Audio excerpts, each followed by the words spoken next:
Hello everyone, Viking Guitar here, and today we are going to be taking a look at the rhythm guitar sound that was used on my latest little single-double release called ROM HACK. And this is the song Scorched Earth. It is a cover of the Zelda Dark World Link to the Past music. I've got the project session open here. We are not going to be paying attention to anything today except rhythm guitars. So don't expect to learn anything about bass or drums or proper dining etiquette or how to do long form division or anything. Just rhythm guitars today. So let's jump in.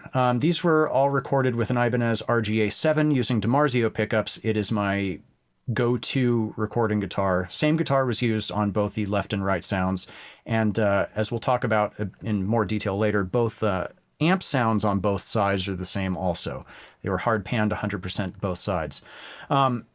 That's a discussion for another time, but there are advantages of using different guitars and amps between the left and right channel. Kind of helps fill out the spectrum a bit better and has other things, but that's not how I did it on this one. So we're going to start. We've got two dry guitar tracks here, and this is in Reaper, by the way. I'm using my own Reaper theme, so don't worry about that. If you don't recognize the theme, that's fine. Just pay attention to what the buttons are. And we've got some monitoring FX going on, but I'm going to turn that off for right now. If you don't know the Reaper monitoring effects, they're great. It allows you to add effects that are just played back through the monitors when you listen to things, but then when you render down to a file, it bypasses that stuff. So that's super cool and super rad, and I like it a lot. And I will probably forget to turn it back on when I'm done with this. Okay, so we have dry guitar left, dry guitar right. Both of these were recorded with that Ibanez guitar through a Line 6 tone port UX2 interface. We are recording at, what are the properties of this item? This was 4800 sample rate, 32-bit float. One thing to mention, I like 4800 when I'm reamping. If I was recording just straight in, 44.1, whatever, I mean, it's fine. But the 4800, I find when I am running a dry recorded line through amps, 4800 will give me a cleaner signal.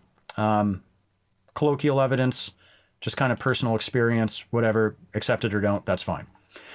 So we've got left guitar and right guitar. Each one of these is not routed through the parent track. And you'll notice that all this stuff, this is a series of cascading folders. We've got our main rhythm guitar bus here with our two dry guitar tracks. And the parent send off means that this is not going up through the folder track and then up to the master. Neither is this. These are just here to capture data and then send on to these other amp tracks. And the reason I do that instead of just, copying this over to each individual amp track is if I want to do editing or punch in or out or make any changes, I just want to do it in one place. And that's super nice and super convenient. So the left one here, it's centered. There's no volume adjustment on it. And this one is routed to two tones, a pod farm tone on L pod here and a Lepu tone on L Lepu here. The Lepu amps are from Poolin, not that, this, LE456. It's free online. The Poolin Lepu amps are amazing, and I've used them for a lot of stuff, and the guy deserves your support. Go download his shit. Go donate money to his site. He's awesome and has done a lot for guitars. The Pod Farm patches are just Pod Farm. I'm not using any impulse responses or anything there. So anyway, we have our dry sound. What do we do to the dry sound? Well, we send it to these other two guys. But wait, we've got a little bit of stuff on it first. Not a whole lot. A clipper here to just kind of give it some grit, and then a gate to remove some unwanted grit. And if we were to listen to one of these dry tracks just by itself, let's turn the parent send back on for that. Ba-ba. It sounds like this.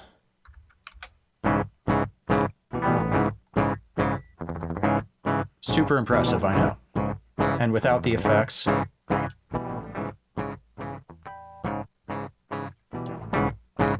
So really all it's doing is giving it kind of a volume boost, but it's adding some upper harmonics too, because the JST Clip plugin is a saturator plugin, a clipping saturation plugin. I like it a lot. It's not the only one out there. I'm not saying go buy it, but I like it.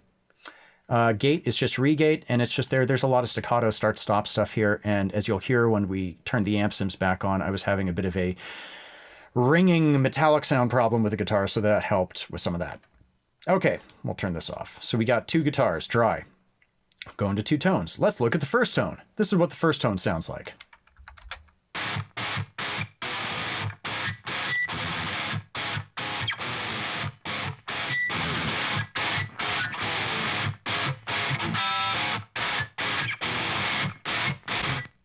That's what it sounds like. This is a very pod farmy sounding patch. It's very buzzy. It sounds very digital. This is not what I would use as a primary guitar sound these days. However, I do like it to layer with other things. So let's take a look at that. So that dry guitar sound from here is running through the clipper and the gate and then dumped into L-Pod here. And through here, it does a little bit more clipping because that's what I decided to do, and I'm not going to defend that decision, and I don't have to defend myself to you, so don't ask questions. From there, it goes into Pod Farm. This is one of the standard metal scooped patches I use. Mainly I use this just as a listen to track, or rather listen to amp tone while I'm tracking guitar, but I ended up liking it in this context. So we've got a noise gate. We've got a tube drive without a whole shitload of tube drive. Then we have the Criminal amp, which is their 5150 emulation, with also not, the drive isn't dimed. Bass, not as much mid, treb presence. Scooped, see, scooped. There's the scoop. We are using the onboard cab, their version of the 4x12 V30s, about 50% room noise with a 57. Compression, some EQ. These are all settings just in the patch as I made them. I did not tweak this patch for this song, but I did EQ it afterwards here. So this EQ stuff was just native to how I set up this patch whenever I did months or years ago and liked it as a listen-through patch while I was tracking. A little bit of chorus, just to fatten her up a bit. Not a whole lot of speed, not a whole lot of mix. And then just a little bit of reverb. From there, we have some EQ on it. Now, this is kind of where it starts being more about decisions in the context of the song. I mean, the clipper too, but this especially. If we listen to this, let's just listen to this track. And now we'll turn off this EQ.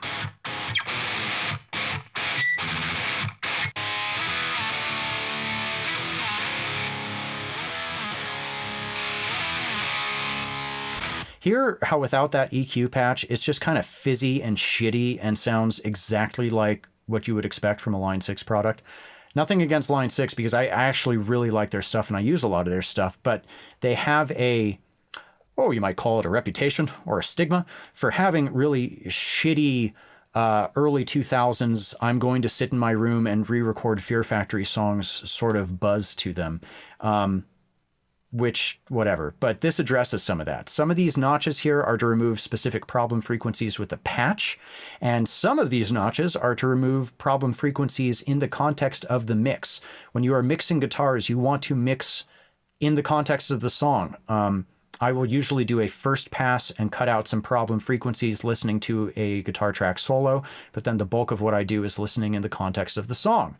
Because sometimes things that sound shitty on a solo guitar, are frequencies you don't want to cut because in the context of the whole song, you might need those frequencies in order to have the guitar come through. On the flip side, sometimes leaving things in the guitar line soloed that make it sound really good don't work in the mix because that'll be stepping all over the bass or the hi-hats or the singer if you're a weirdo musician that has vocals in your music. So the EQ is important here. I could have done this EQ patch on the parent track because it is the same for both right here, but I didn't. So there. Once again, both of these tracks left and right are identical. There are no differences between them. They're hard panned left and right. They are 2 takes though, obviously. Once again, there is the discussion that it can sound better or at least different if there are differences between the left and right, and I agree with that wholeheartedly, and that's not what I did here. So deal with it. So, once again, this is just a Pod Farm patch.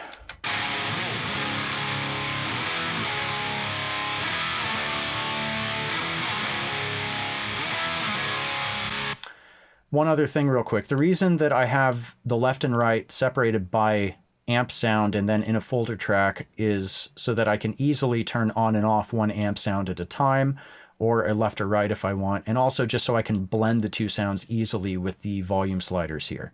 instead of adjusting 4 tracks individually. So that is the pod farm sound. Then we have the Lapoo sound, and let's take a listen to that.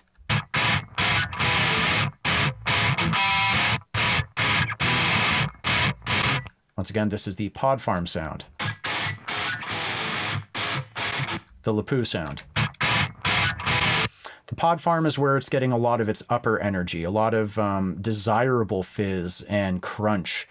The Lapoo is also giving crunch, a different sort of crunch. This has a more tube sound to it. It's got a lot more warmth and kind of thump.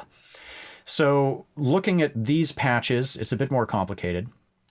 We're going to start, we have a volume adjustment going here, adding exactly 6.66 dB of gain coming in.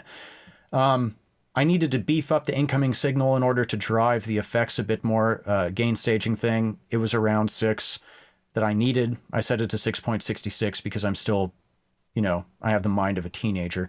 So there's that. From there, it goes into the TSE 808. This is a downloadable overdrive pedal. It models the OD 808, and I love it. It's great.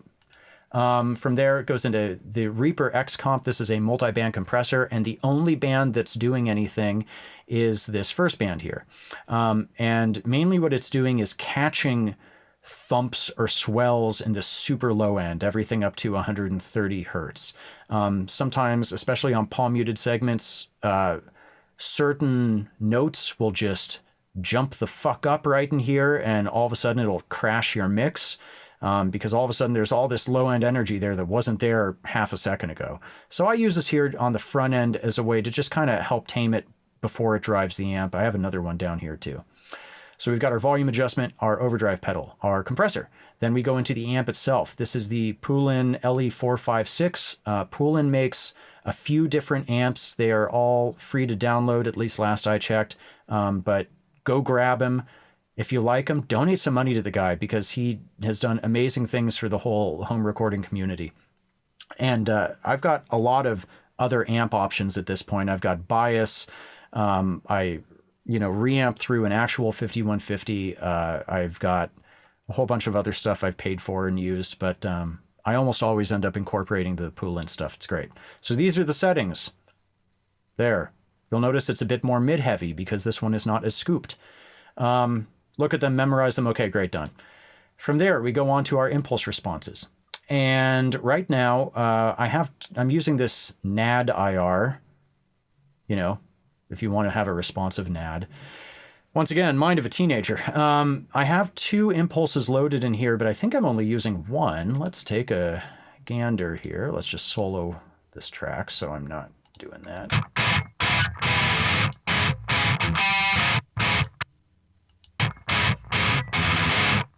Yeah. The only one I'm using is this S-Press High here.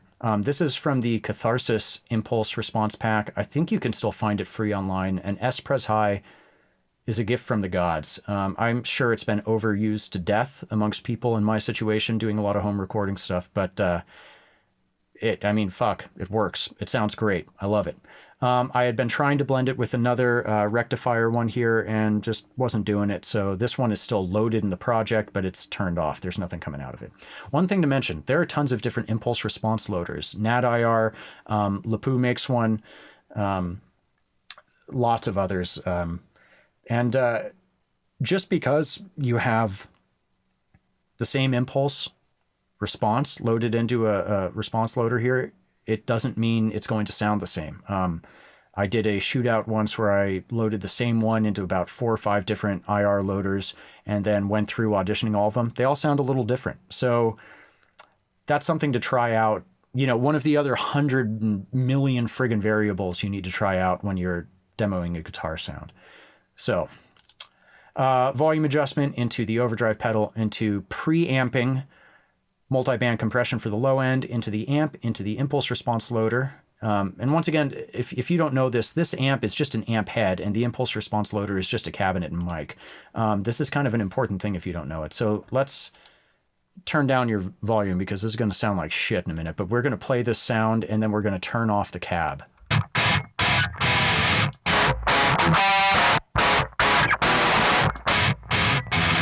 So this is like your head, and this is your cabin mic. It's important to know. From there, we have another multi-band compressor. This is just after the amping, it changes the sound a bit. So we have another one here to catch any low-end thump or thud so it doesn't jump past this and fuck up all your carefully balanced shit. Then lastly, we have another band of EQ. And this, as you can see, is very specifically sculpted. This is to address certain undesirable high frequencies, some muddiness in general, and also, I believe, to carve out some space for other guitar sounds, the other pod farm sound and bass and, everything else in the mix. So let's hear this with and without.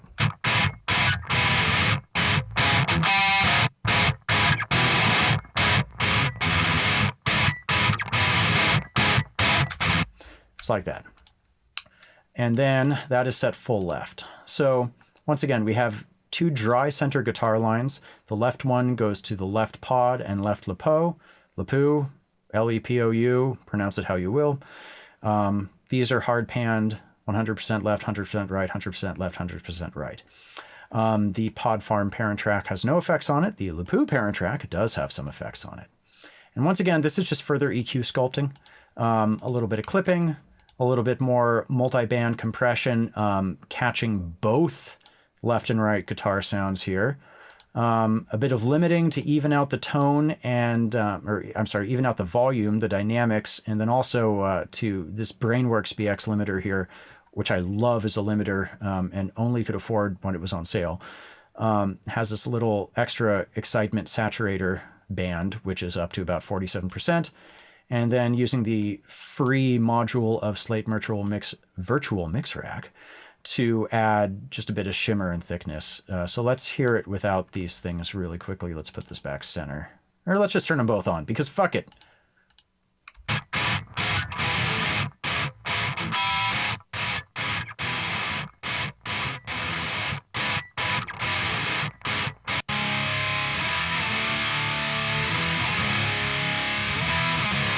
The virtual mix rack in particular is giving just a lot of beef to it. So now what we have is these two sounds right here. And this is the main part of the guitar sound. So this is both the pod farm and lapel amp sounds.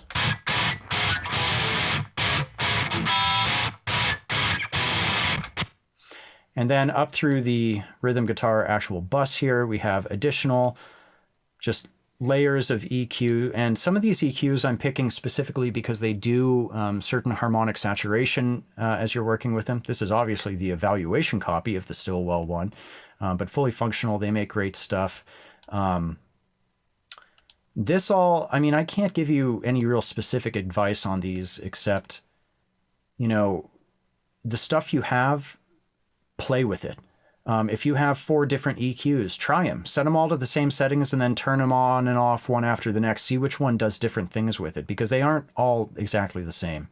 And I'm not going to give advice about, always cut in this range or always boost in that range, because that's going to change depending on what amps you're using and if you're miking and what else is going on in the song. I will just, say general principles are more important. Make sure you're cutting before you're boosting most of the time. Make sure that you're making space for each instrument in the mix. Saturation and stuff, I probably went overboard with saturation on this song, but that's a cool thing to play with, but don't overdo it. This is one thing I'll point out, this isotope neutron thing here. You'll notice it's taking forever to fucking load. And apparently it wants to update. Neutron, I bought into the hype about how Neutron could automatically, carve out space and do dynamic EQ based on other stuff. And yes, it can do that. And it's a fine plugin. It's nothing that the stock Reaper shit can't do. And it was pricey. And I don't need it. And I used it for a few songs and I don't use it anymore. And I never think, oh my God, I miss Neutron. If you have it and it works for you, that's great. It's about whatever the end product is of your song. So if this is something that helps you, no reason not to use it. But I could have saved myself a couple $100 if I had explored if Reaper natively could do the same things, and it can. So I would say, just for myself, don't buy Neutron. And then we have this last little bit of EQ. You'll notice that this, they're getting progressively less complicated because these are just last little adjustments to fit in the mix. Okay, so that's the guitar sound, but there's one more thing. This whole thing gets routed. Center guitar bus, we're not talking about that because it's a mixed context thing, but then the guitar room. Since all of this was recorded in the box, there was never an actual mic in an actual room. I like to create the sound of the mics being in a live room. So what I'll do is I'll add another track, I'll route the whole thing to it, I'll do some EQ, and then I'll use some reverb plugin. It kind of depends based on the song or what I've been enjoying at the time. And I'll blend that with the original sound. So this is what this sounds like. Let's turn it up.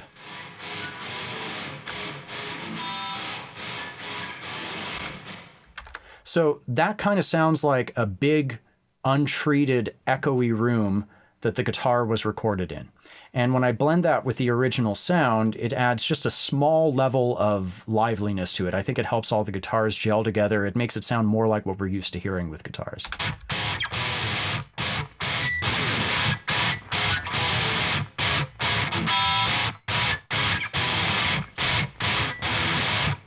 You can really hear it when there's just one here, so we'll have it off.